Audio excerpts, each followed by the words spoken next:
우리는 왜 널리 인간을 이롭게 하라는 말을 배우게 되었을까요? 단순한 도덕 문장일까요?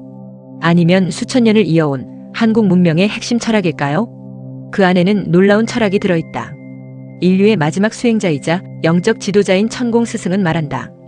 홍익인간은 단군의 정치 슬로건이 아니라 인류 문명의 근본 사명이라고 제시한다. 그 말은 한국 문명이 세계 문명의 원류라는 것과 연결된다.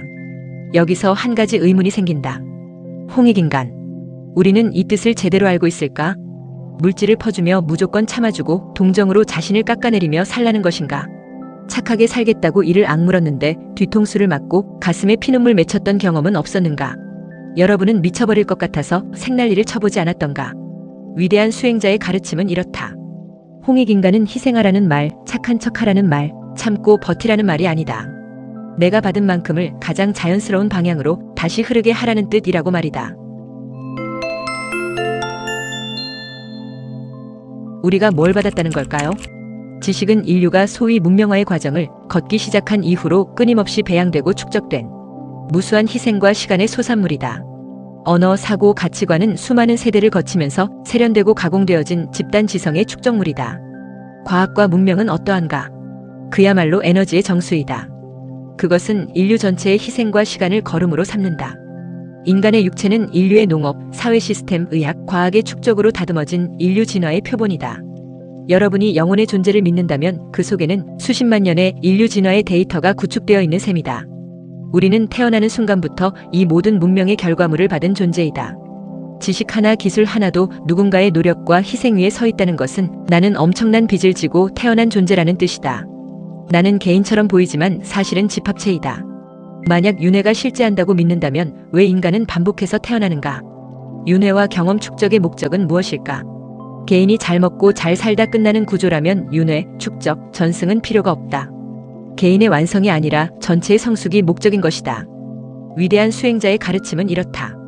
내 노력, 내 능력이라고 착각하는 상태, 그 착각 때문에 인간은 계속 불균형을 만들고 다시 태어나서 균형을 배우게 된다고 말이다. 내가 받은 것은 전체로부터 왔고 내가 갚아야 할 것도 전체뿐이기 때문이다. 이것이 가장 안정적인 환원 방식이다. 우리는 서로를 이롭게 하며 살고 있는가? 경쟁 사회에서 과연 가능한가? 알아차리지 못하지만 이미 인류는 곳곳에 홍익인간의 삶의 방식을 발현시켜왔다. 도덕적 관점에서 인간은 고립된 개체가 아니라 상호의존적 존재이다. 완전한 이타주의라 생각한다면 오산이다. 내가 속한 공동체가 건강해야 나도 안전하고 자유롭고 행복해질 수 있다. 장기적이고 확장된 자기 보전 전략인 것이다. 타인을 이롭게 하는 것은 결국 자기 존재 조건을 유지하는 일이다. 사회학적으로 보면 공공성 회복, 공동 책임 강화의 기능을 한다. 만약 내가 타인을 만날 때 그가 나를 해칠지 속일지 이용할지 모른다면 사회는 불안정해진다. 홍익인간 같은 규범이 강할수록 타인의 행동이 예측 가능해진다. 예측 가능성은 곧 안정성이다. 협력적 집단은 경쟁에서 더 오래 생존했고 이기적 집단은 내부 갈등으로 붕괴되기 쉬웠다. 개인이 선해지기 위해서가 아니라 사회가 유지되기 위한 사회 시스템의 안전장치이다. 냉정하게 말하자면 집단 생존 전략인 것이다. 미국 정치사회학자 로버트 퍼트넘은 사회적 신뢰와 사회자본을 강조했다. 사회적 자본이 높을수록 범죄율이 낮고 경제 효율성이 높아지며 민주주의 안정이 나타난다고 말이다. 만약 널리 인간을 이롭게 하라는 가치가 내면화된 사회라면 신뢰 수준이 높아질 가능성이 크다.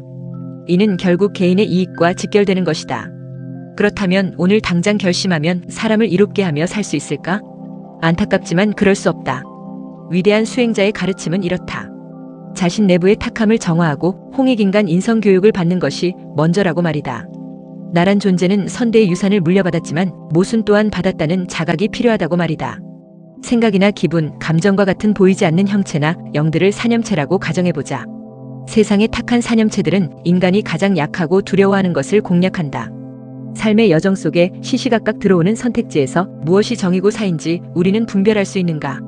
옳지 않음을 알지만 사를 선택했던 적은 없었는가? 만약 자녀의 안위가 관련된 일이라면 당신의 분별력은 얼마나 공정하다고 자신할 수 있는가? 그뿐 아니라 상식과 논리로 도무지 풀리지 않는 문제들은 얼마나 많은가?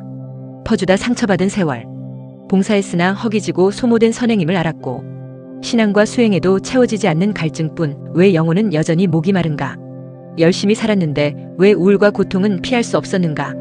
나란 존재는 과거 전생들에서 전달받은 업과 선대로부터 물려받은 반갑지 않은 유산, 그리고 현생에 태어나 지은 과오로 구성된 존재이다. 이런 나를 정화하고 맑히지 않는다면 진정한 홍익인간으로 나아갈 수가 없다. 우리는 방법을 몰랐고 그 길을 몰라 방황했던 것이다. 여기 인류의 미래에 대한 놀라운 메시지가 있다. 이번 생이 마지막 윤회인 사람들이 살고 있으며 대한민국에서 최초로 등장한다는 것이다. 그의 가르침에 따르면 온 우주를 통틀어 영혼들의 숫자는 정해져 있고 이 과정은 점차적으로 진행되어 지구에 환생하는 인류의 수는 줄어든다고 한다. 즉 미래에는 인구가 감소한다. 그 빈자리를 인공지능, 로봇, 휴머노이드와 같은 합성인간들이 대체하게 된다. 지구의 마지막 남은 한 명까지도 윤회가 끝날 때쯤이면 수십억 년이 걸릴지도 모른다.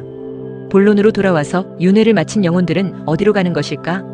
영적 세계의 천상계로 진입하여 운용체계를 만드는 작업을 시작한다. 정부의 조직을 예로 들어보자. 수많은 부처와 관공서, 산하기관들까지 무수한 계급과 하는 일이 나뉘어져 있다. 영적 세계 또한 그렇다. 그 영혼들은 육체가 없이 에너지체로 존재하며 각자 할 일을 부여받는다. 지구에서의 환생을 마치는 순간 당신이 속할 섹터와 포지션은 이미 정해진다. 마지막 일생에서 스스로를 맑히기 위해 얼마나 노력했는가? 이웃과 사회를 위해 얼만큼의 존중과 상생의 에너지를 베풀었는가? 나라를 빛내기 위해 공헌한 것이 있는가? 더 나아가 인류의 공존과 평화에 얼만큼 헌신했는가의 척도를 본다. 이것은 홍익인간의 가치를 현생에서 얼만큼 실천해 왔는가와 일맥상통하는 것이다. 한 걸음 더 나아가보자. 역사를 통틀어 거장들이 만들어 놓은 음악과 그림, 예술 등을 보라. 수많은 발명가들, 그리고 뉴턴, 아인슈타인과 같은 과학자들이 내놓은 이론들을 보라. 눈부신 과학과 문명의 성과들을 보라. 과연 이 모든 걸 가능케 한 것이 그들의 천재적인 재능 때문이었을까? 각계각층의 차원계에서 상승된 영혼들은 임무를 부여받는다. 그중 일부는 아직 윤회 중인 지구상의 인류를 돕는 역할을 한다. 우연을 가장해 영감을 던져주고 예지몽을 줬으며 생각지 못한 아이디어로 그들의 업적이 빛나도록 도왔다. 충만한 지식을 인류에게 전달하여 사고를 확장시켰으며 영혼을 성숙시키기 위함이었다. 바로 고차원으로 끌어올리려는 헌신에서 비롯된 것이다. 여러분은 놀랍지 않은가? 고차원계에 속한 영혼들마저도 널리 인간을 이롭게 하라는 대전제에서 벗어나지 못한다는 사실을. 광대한 우주엔 수조개가 넘는 은하들이 펼쳐져 있다. 그 속에는 우리가 상상조차 할 수 없는 에너지체들과 물질들이 존재한다. 이제 상층계의 천신이 될 영혼들은 시공을 초월한 막강한 에너지로 그들의 역할을 수행해 나갈 것이다. 모든 것은 빅뱅 이전의 상태, 즉 무로 돌아가기 위한 여정이다. 홍익인간은 생존 원리이자 전 우주를 관통하는 우주 통치 원리였던 것이다. 마지막으로 나와 여러분에게 묻고 싶다.